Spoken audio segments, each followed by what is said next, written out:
कि कृष्ण अर्जुन को कहते हैं कि तेरे भावनाओं पर संयम रख। अगर तू दुखी होगा, विषाद करेगा कि मेरे रिश्ते मरेंगे, मेरे रिश्ते मेरे हाथों से मरेंगे, मैं हत्यारा हो जाऊंगा, जब भावना पर विजयी पाएगा तो तेरे विजय को भी तू निश्चित करेगा, क्योंकि अब तेरे सामने भावना या कर्तव्य, ये दोनों को अगर पलड़े में रखेगा तो कर्तव्य तेरे हाथ से कर्म मांग रहा है और भावना तेरे हाथ से विदाई मांग रही है। इसलिए भावनाओं को विदाई दे और कर्तव्यों को कर्म दे। भगवान कृष्ण इमोशनल इंटेलिजेंस को शुरू करने वाले प्रथम व्यक्ति बने। इमोशन यानी भावना, इंटेलिजेंस यानी उसको कैसे संभाले, ये विवेक, किस समय किस भावना को किस जगह कैसे व्यक्त करें। ये अगर सही ढंग से समझ ले तो अनपढ़ हो तो भी सफल है, अगर ये नहीं समझा और अगर कोई उसको विभिन्न प्रकार से कोई भावना कंट्रोल में नहीं होने की व्यवस्था बनी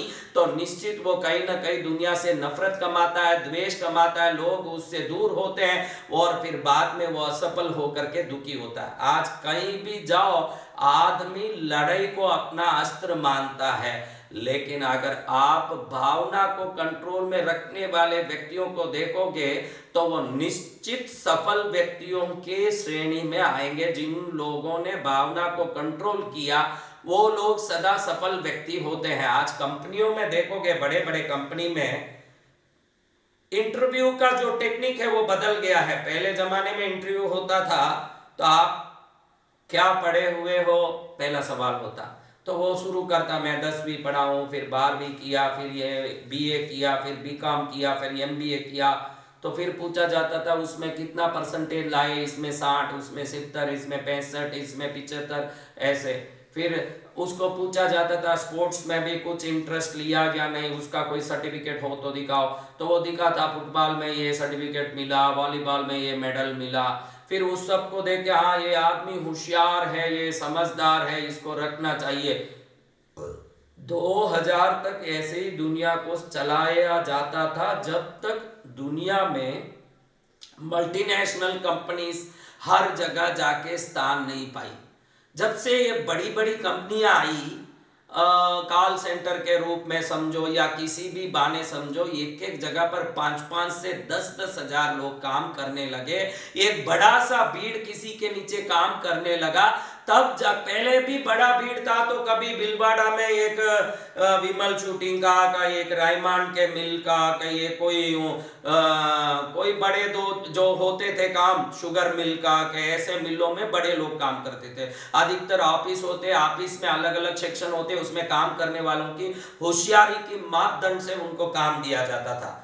अब जब ये बड़ी बड़ी कंपनियां धरती में हर जगह पांव फैलाने लगी, भारत में पहुंची और दुनिया भर में पहुंची, तो एक शोध होने लगा कि ये होशियार आदमी बहुत पढ़ा हुआ होशियार तो है, लेकिन अपने नीचे काम करने वालों को इज्जत नहीं दे रहा, सम्मान नहीं दे रहा, उनसे काम करने का तरीका इसको नहीं आ रहा। ये इतना होशियार आदमी है लेकिन इसके तरीकों की कमी के कारण नीचे वाले लोग अपनी पूरी क्षमता दिखा नहीं पा रहे हैं। इसके और उनके बीच का जो मतभेद और मनभेद है, ये मतभेद और मनभेद कंपनी के नफे में बहुत बड़ा परेशानी ला रहा है। इसलिए लोगों ने सोचा कि ऐसा होता है तो अब क्या करना चाहिए। फिर बाद में समझ आया कि बुद्धि की समझदारी से ज्यादा जरूरत है भावनाओं को संयमित करना। और जितने बड़े पद पर जाते हैं उतना ही धीरे धीरे मैं बड़ा हूं, मुझे तू क्या बोलता है मेरा सुन, ऐसे कहने की आदत बढ़ जाती है। और बड़े पदों पर विनय विवेक के साथ जो भी रहते हैं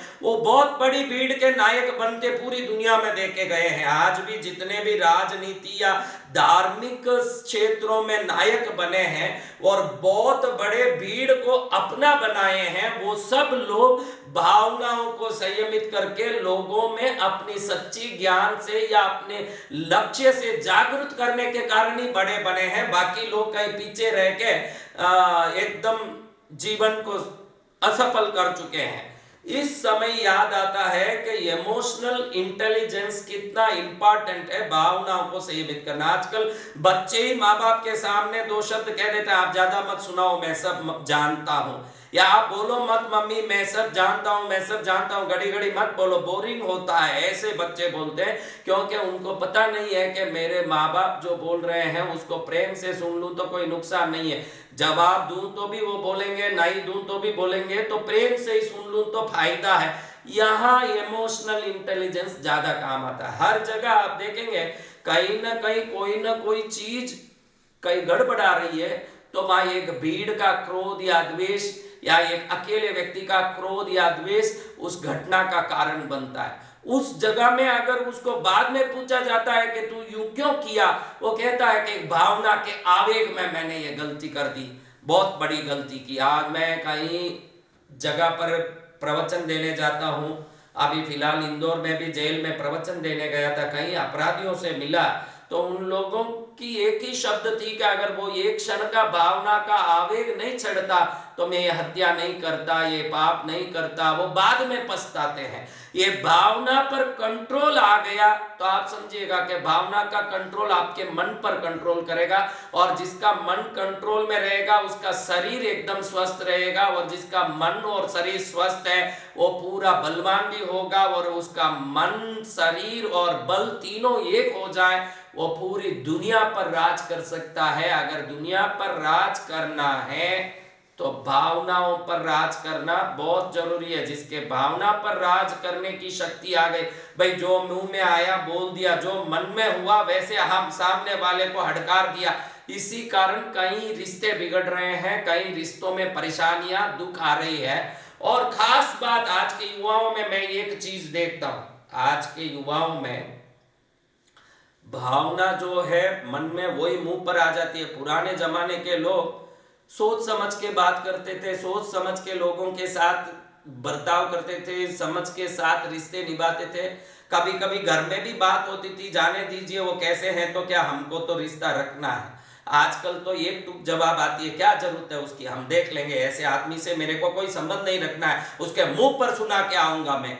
लेकिन मुंह पर सुनाते सुनाते अकेला वृक्ष कोई खड़ा हो जाएगा, वो वृक्ष कभी बगीचा नहीं बन सकता। यहाँ भावनाओं को संयमित करने की जरूरी को हर आदमी समझना चाहिए।